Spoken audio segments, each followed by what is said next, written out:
108 श्री दुर्गा पूजा समिति भैया भी आपका ग्रामवासियों का हार्दिक अभिनंदन करती है, सदा करती है।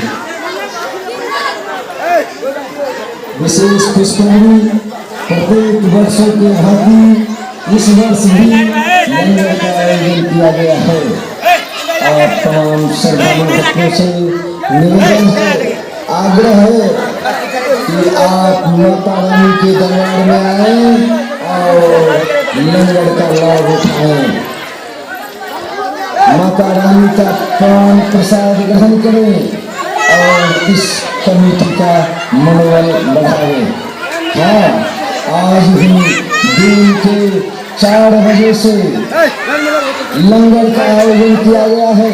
आप तमाम श्रद्धालु माता रानी के दरबार में आए और लंगर में भाग लें।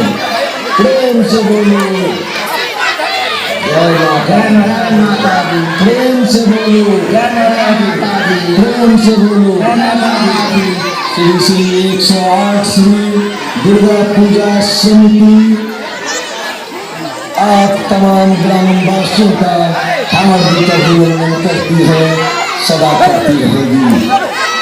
हाँ, आज भी दिन के 4 बजे से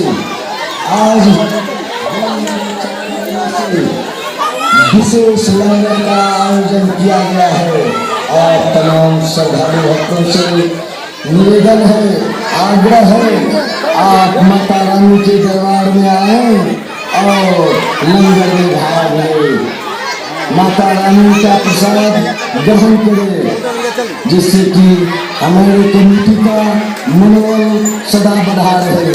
जय माता दी, जय माता दी, जय माता दी, जय माता दी, जय माता दी, जय माता दी। धन्यवाद।